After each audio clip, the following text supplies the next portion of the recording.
We're going to be making a really nice spongy coconut cake. Now, I was at a friend's wedding recently, and it's a recipe we introduced to her, and it was absolutely gorgeous. It was a traditional wedding, and the coconut just gave it that flavor. You know, it was really nice, and of course coconut being something that is not new to us, and obviously with the all year round availability, it just really gave the cake that extra special tinge to it. So it is trending for me in 2016 for a traditional wedding coconut cake. So we're going to get started, and I hope it's going to be something. It's basically like a sponge cake, but we're just going to add some desiccated coconut just to, you know, pump up the flavor. So we're going to get started right away. In my bowl, I've got 350 grams of margarine. I'm using margarine today, and we're just going to loosen that before we add on the sugar. Okay, butter is nice and soft, and now I'm going to add on our sugar. This is 380 going in as well. It's a pretty simple recipe, trust me. Okay, so just make sure you beat this till it becomes fluffy and quite creamy, and as well as a bit pale in color. This is so nice and creamy. So it's thoroughly incorporated. We've gotten to the stage we want, and then now in will go our eggs. I've got 5 eggs here, so I'm just gonna, oh yeah, one at a time. Let's give that a whisk. Okay, last one. Always make sure you scrape down the sides of the bowl.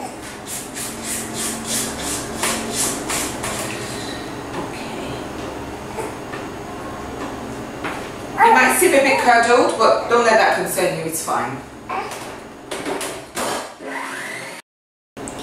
1.5 tablespoons of vanilla, so I've got 1.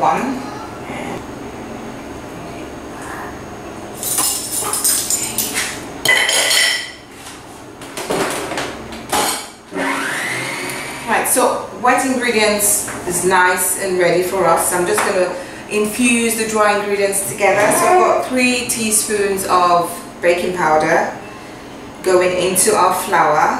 Our flour is 350 grams, and I've got ½ a teaspoon of salt. I'm just mixing all the dry ingredients together.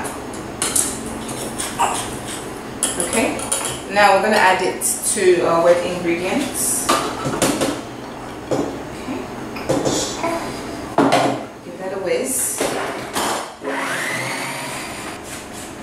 Okay, I'm just scraping down the sides of the bowl. Oh, I just love the taste of coconut. I always look for an excuse to incorporate coconut in foods, and this is a perfect recipe. So last bit of flour going in. Just make sure we get all that in, and it's full speed. Okay, so this has been nicely mixed in.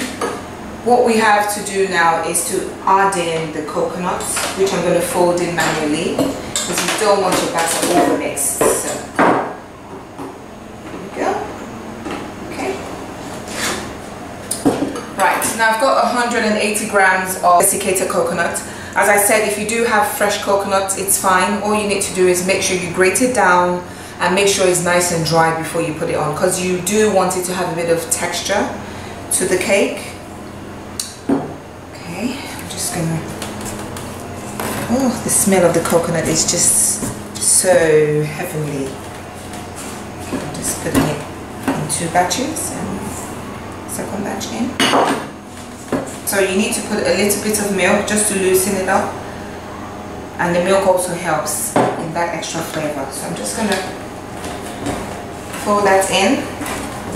I have a lot of requests about you know, if you don't have a stand mixer or if you don't have a hand mixer. Just remember, back in the days, all we used to do was cream and do the whole procedure for the cakes by hand. So please, it also helps in giving you a bit of exercise going. So okay, now we're going to be doing a sandwich concept, which basically means it's 2 cakes, and then you have buttercream in the middle and then buttercream over the top.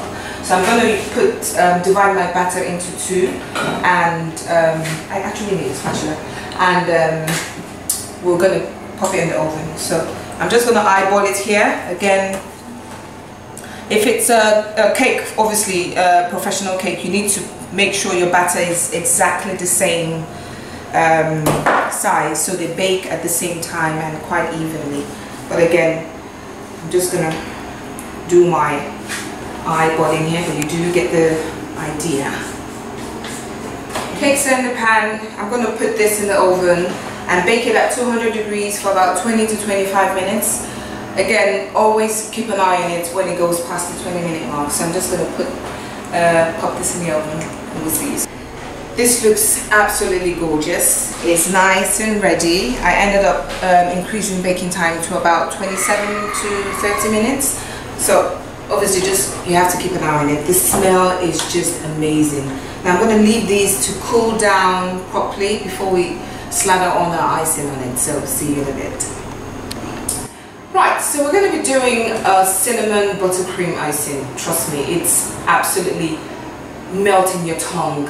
It's so nice. The cinnamon spice we've added is just going to be a little bit, not to overpower the flavor, but it just gives it that yumminess to it. It just bumps up the flavor. So here we've got 150 grams of butter, and I've got 300 grams of powdered sugar.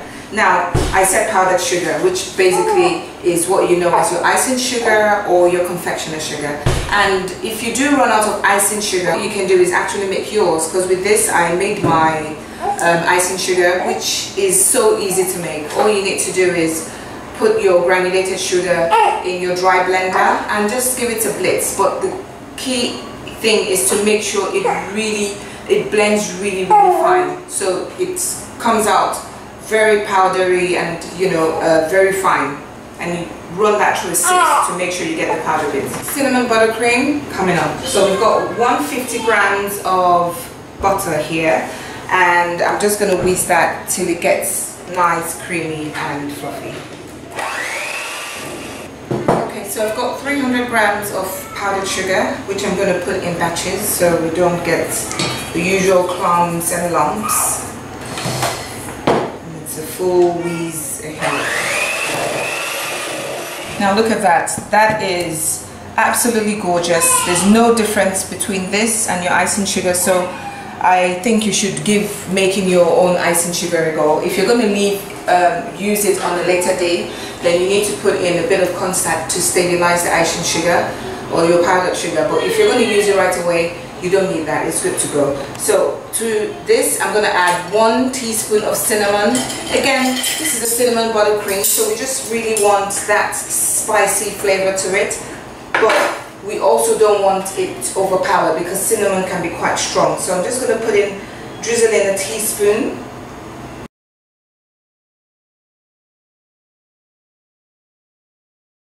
And we're going to include 2 teaspoons of vanilla extract as well. So 1 and 2. Okay. Alright, so it's full speed ahead. So in goes a little bit of milk, just to make the icing quite spreadable.